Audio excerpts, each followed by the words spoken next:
Hey guys, just wanted to make a quick video of part of the lesson we did the other day, just in case you want to come back to this, just to kind of refresh your mind on what we were talking about with how molar mass can be thought of in terms of a proportion.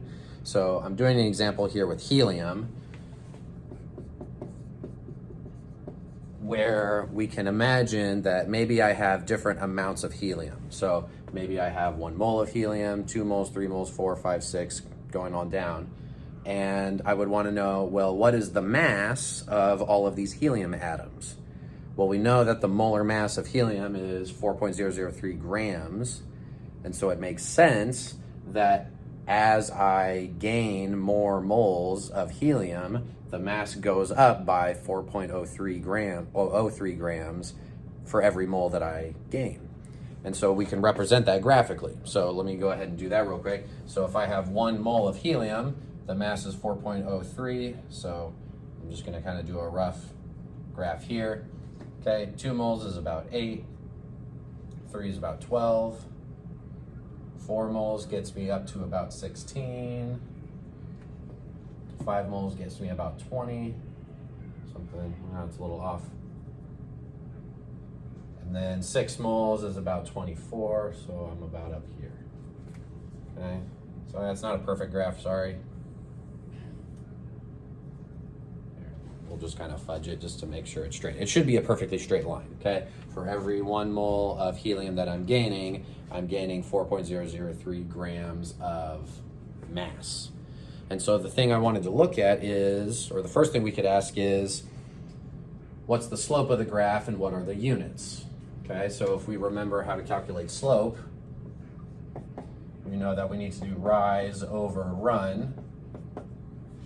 Okay, so maybe if I just pick these first 2 points here, my rise would be 8.006 minus 4.003 over the change in x,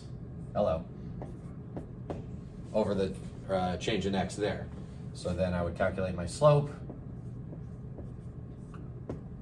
which would just be that when I subtract, okay?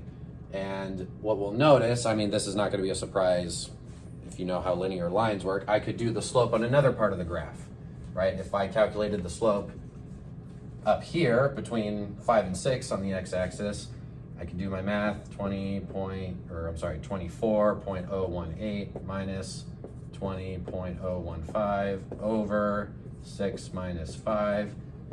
If you do the math, you get the same slope, right? It's a linear relationship, so the slope would be the same. Okay, I'm gonna come back around to that. That might seem pointless, but I'm gonna come back around to that. Okay, so the slope of my line is 4.003. Well, here's another question. What are the units of the slope? Well, we can figure out the units by looking at the units of the numbers that are involved. So my y-axis has units of grams, so I'm gonna have grams up here. My x-axis has units of moles. Grams and moles don't really cancel, so I just keep both of them for my slope. So my slope here is grams per mole, okay? Notice what's happening here. The slope is the molar mass, right? We know the molar mass of helium is 4.003 grams per mole. That's exactly what I have for the slope. And so what we can see here is that the molar mass can be thought of as a ratio. It's a ratio of how much mass do I have for however many moles do I have, okay? And so that ratio, notice it's the same. If I have a bunch of helium, if I have 5 or 6 grams, the ratio between these two numbers is the same as if maybe I just have a little bit of helium. If I have only 1 mole, the mass is proportional to that amount of helium, okay? So this is a nice way of just like if I have a very neat number of moles. The reason I'm showing you this is that let's say I had like a random amount of helium. Let's just say, let me give me a blank screen here. Let's just say I had like 4.75 moles of helium.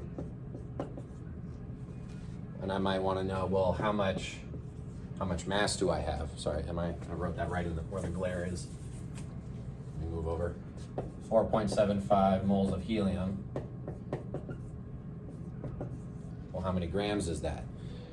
Well, we know based on what we've seen here, it doesn't matter how much helium I have, the ratio of the moles to the mass is the same.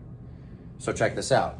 What I know is I know the ratio of this to this equals the ratio that I had before, the slope of the line. 4.003 grams per mole. So I can set up a proportion and solve this. So I know that this ratio, or I gotta flip it over, X number of grams, right? I don't know how many grams I have for this, over 4.75 moles is the same ratio as my molar mass. The ratios are equal to each other. Because of that, now we have an equation that we can solve. Okay, so I would just multiply 4.75 moles over, right? That cancels that over. So X just would equal 4.003 divided by 1 times 4.75. Okay, I don't know that off the top of my head. Probably should be something like 4.003 times 4.75. That's close. 19.0. We'll just do that. Okay, and then my moles cancel, and I'm just left with grams, so my unit is grams. Okay, so I have 19 grams. Okay, so the idea here is that the molar mass, right, again, notice that ratio there is the molar mass, that ratio will equal any other ratio of mass to moles for the same compound. Okay, so by thinking in terms of proportions, we can set up an equation that lets us solve for any amount of helium or any chemical, as long as I know the molar mass, by using that setup. Okay, and I could do this backwards. I could say, what if I had 15 grams? How many moles is that, right? You could do the same thing, you just plug in the numbers differently. Okay, so that's kind of what I wanted to go over. The other thing that we talked about, let me bring back my slide here, is we talked about for every statements. Okay, so the point of a for every statement is just putting this ratio or these ratios into words. Okay, it's great that we can do the math, but I think it's also important that we're able to put it into words. And so a for every statement is just a good way to put it into words. So mathematically, I have this ratio for helium. Okay, and honestly, I could write it this way. I could say I have a mole for every 4.003 grams of helium.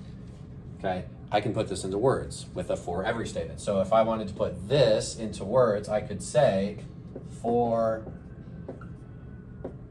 every 4.003 grams of helium, there is 1 mole. Okay, I basically just put that ratio into words. Okay, the cool thing is that mathematically I can flip over this ratio, and grammatically I can switch this around as well. I could say for every 1 mole of helium,